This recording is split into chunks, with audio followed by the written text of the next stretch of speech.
검찰의 이재명 죽이기가 찰거머리처럼 집요합니다.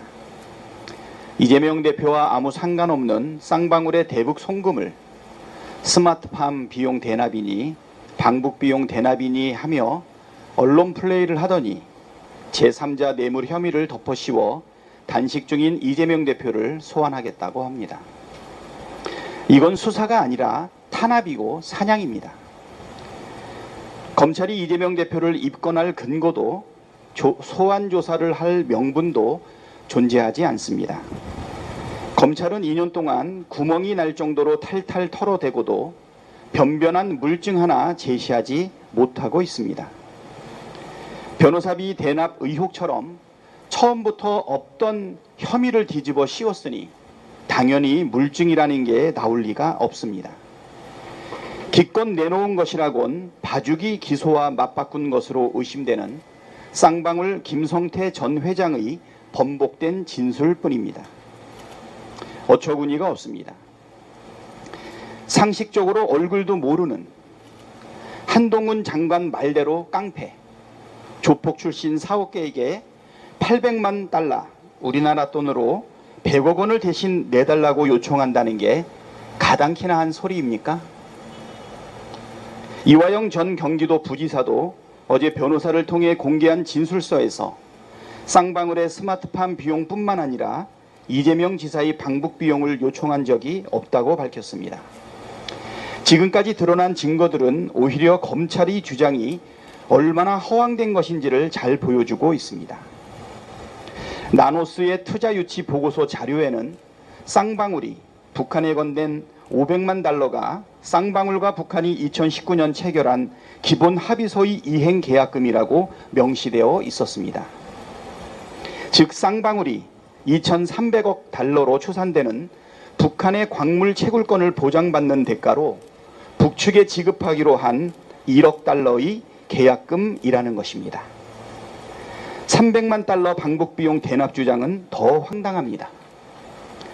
검찰이 작성한 김성태 공소장과 이화영 전 부지사 공소장을 비교해보면 돈을 주게 된 과정, 돈을 준 시점, 돈을 준 장소, 돈을 받은 사람과 같은 가장 기본적인 사실관계가 하나도 들어맞지 않습니다. 도저히 검찰이 작성한 공소장이라고 볼 수 없습니다. 세상에 이런 엉터리 수사가 또 어디에 있습니까? 근거도 명문도 없이 오직 정적 제거, 정치 탄압에만 열을 올리고 있는 윤석열 검찰의 악행은 낱낱이 기록되어 두고두고 역사에 남을 것입니다. 그 책임 끝까지 묻겠습니다. 국힘당의 가짜뉴스 조작 선동이 도를 넘었습니다.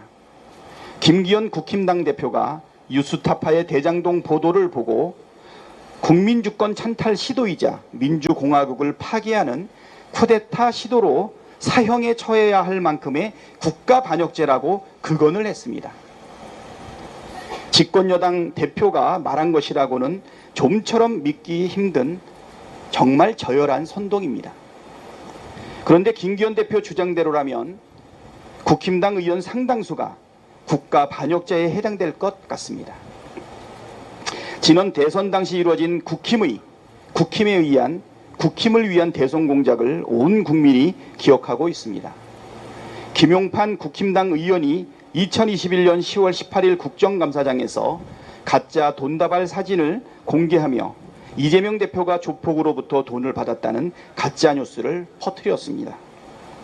국힘당 원내대표였던 김기현 대표는 이에 대해 상당 부분 진실일 것이라고 생각한다고 동조하고 조폭 연계 인물이 이 나라의 대통령이 돼서는 안 된다고 주장하며 상대 정당 대선 후보를 비방했습니다.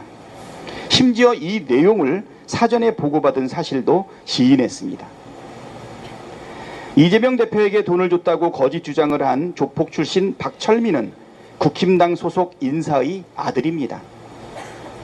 박철민의 아버지는 성남시 의회 의원을 지냈고 2008년 총선 때는 친박 연대 후보로 출마했다 낙선했고 2020년 성남시의원 보궐선거에는 국힘당 전신인 미래통합당 후보로 공천받았던 전력이 있습니다. 가짜 돈다발 사진을 건넨 장영하 변호사는 국힘 경기도당 부위원장이었습니다. 그걸 국힘당 김용판 의원이 원내대표였던 김기현 대표의 묵인하에 국감장에서 공개했습니다. 이런 것이야말로 조직적 상대 후보 비방, 음해 공작 아닙니까? 김기현 대표 말대로라면 대선판을 흔들기 위한 공작, 민주공화국을 파괴하는 쿠데타 시도를 한 것이니 국힘당부터 국가반역죄로 다스려야 옳지 않겠습니까? 검찰은 애먼 사람 잡지 말고 국힘당의 가짜 돈다발, 대선 공작 의혹부터 철저하게 수사하기 바랍니다. 국힘당은 전체주의 국가에서나 있을 법한 거짓 선동정치, 공작정치를 중단하고 지난 대선에서의 공작에 대해 국민께 사죄하십시오. 아무리 거짓 선동을 한들 해병대 수사 외압 의혹, 서울 양평 고속도로 종점 변경 특혜 의혹, 방송 장악 시도, 잼버리 파행, 오송 참사 사건의 진실을 밝히라는 국민적 요구가 사그라들지 않습니다. 또 이런다고 후쿠시마 핵 오염수 해양 투기를 방조하고 묵인한 책임에서 벗어날 수도 없고 홍범도 장군 흉상 철거에 분노한 민심을 되돌리지도 못합니다. 국민은 바보가 아닙니다.